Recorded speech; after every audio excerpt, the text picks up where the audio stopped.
തെരഞ്ഞെടുപ്പ് കമ്മീഷണർ സ്ഥാനത്ത് നിന്നും അരുൺ ഗോയൽ രാജിവെച്ചതോടെ തെരഞ്ഞെടുപ്പ് കമ്മീഷനിലെ ഒഴിവുകൾ നികത്തുവാനുള്ള നടപടി കേന്ദ്ര സർക്കാർ ഉടൻ ആരംഭിക്കും. ഇതോടെ തെരഞ്ഞെടുപ്പ് പ്രഖ്യാപനം വൈകുമോ എന്ന ആശങ്കയാണ്. അരുൺ ഗോയലിന്റെ രാജി ഉയർത്തിക്കാട്ടി പ്രതിപക്ഷം സർക്കാരിനെ വിമർശിക്കുന്നു. സർക്കാരിന് ഭൂരിപക്ഷമുള്ള സമിതിയായിരിക്കും പുതിയ കമ്മീഷണർമാരെ ശുപാർശ ചെയ്യുക. തെരഞ്ഞെടുപ്പ് കമ്മീഷണർമാരുടെ നിയമനവുമായി ബന്ധപ്പെട്ട് പുതിയൊരു നിയമം ഈയിടെ പാർലമെന്റ് പാസാക്കിയിരുന്നു. സുപ്രീംകോടതി ചീഫ് ജസ്റ്റിസിനോട് കൂടി ഉൾപ്പെടുത്തിയ 3-അംഗ പാനൽ നിയമിക്കണമെന്ന് സുപ്രീംകോടതി വിധിച്ചതിന് പിന്നാലെയാണിത്. കോടതി വിധി മറികടക്കാനുണ്ടാക്കിയ പുതിയ നിയമപ്രകാരം പ്രധാനമന്ത്രി, കേന്ദ്ര മന്ത്രിസഭയിലെ മറ്റൊരംഗം, പ്രതിപക്ഷ നേതാവോ ലോക്സഭയിലെ ഏറ്റവും വലിയ ഒറ്റകക്ഷിയുടെ നേതാവോ ഉൾപ്പെടുന്ന സമിതിയാണ് കമ്മീഷണർമാരെ നിയമിക്കേണ്ടത്. ലോക്സഭയിലെ വലിയ പ്രതിപക്ഷ കക്ഷിയുടെ നേതാവ് അധിർ രഞ്ജൻ ചൌധരിയെ സർക്കാർ വിവരങ്ങൾ അറിയിച്ചു.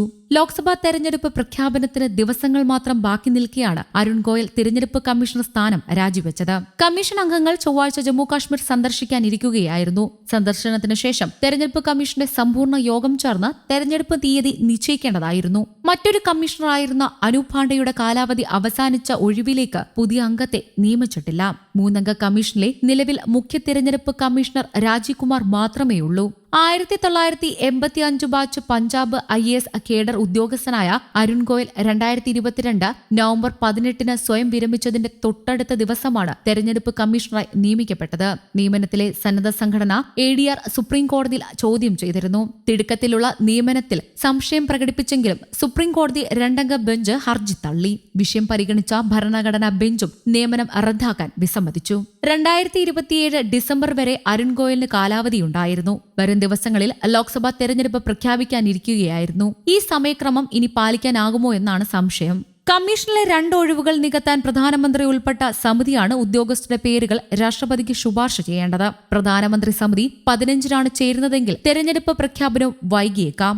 നിയമന മന്ത്രി അർജുൻ റാം മെഘ്വാളും ആഭ്യന്തര സെക്രട്ടറിയും പേഴ്സണൽ മന്ത്രാലയം സെക്രട്ടറിയും അടങ്ങുന്ന സെർച്ച് കമ്മിറ്റിക്കാണ് കേന്ദ്ര സെക്രട്ടറിമാരിൽ നിന്ന് കമ്മീഷണർമാരെ നിയമിക്കാനുള്ള 5 പേരുടെ പട്ടിക തയ്യാറാക്കേണ്ടത്.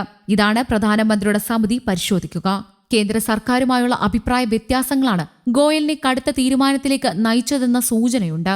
രാഷ്ട്രപതി ദ്രൗപദി മുർമു രാജി സ്വീകരിച്ചതായി നിയമ മന്ത്രാലയം അറിയിച്ചത്.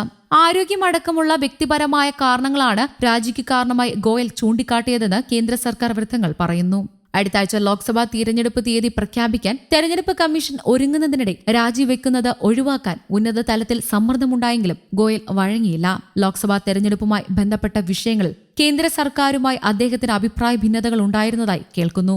തെരഞ്ഞെടുപ്പ് അടുത്തിരിക്കെ സർക്കാരിനെതിരെ പ്രയോഗിക്കാൻ പ്രതിപക്ഷത്തിന് അവിചാരിതമായി ലഭിച്ച ആയുധമായി മാറി ഈ രാജി. കഴിഞ്ഞ തവണ മാർച്ച് 10 തെരഞ്ഞെടുപ്പ് പ്രഖ്യാപിച്ചിരുന്നു. ഏപ്രിൽ 11 മുതൽ മെയ് 19 വരെ 7 ഘട്ടങ്ങളിലായാണ് വോട്ടെടുപ്പ് നടന്നത്. മെയ് 23 ഫലം പ്രഖ്യാപിക്കുകയും ചെയ്തിരുന്നു. ഇത്തവണയും തെരഞ്ഞെടുപ്പ് 7 ഘട്ടങ്ങളിലായി നടത്താനാണ് സാധ്യത. കേരളത്തിൽ ആദ്യ 4 ഘട്ടങ്ങളിൽ ഒന്നിൽ തെരഞ്ഞെടുപ്പ് നടക്കാനാണ് സാധ്യത. വോട്ടെടുപ്പിന്റെ ആദ്യഘട്ടം ഏപ്രിൽ 2-ാം വാരത്തോടെ ആരംഭിക്കുമെന്നാണ് കരുതുന്നത്.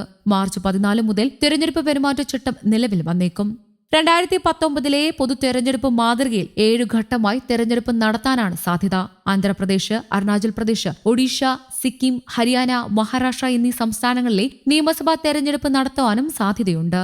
News desk, Kerala Kaumudi.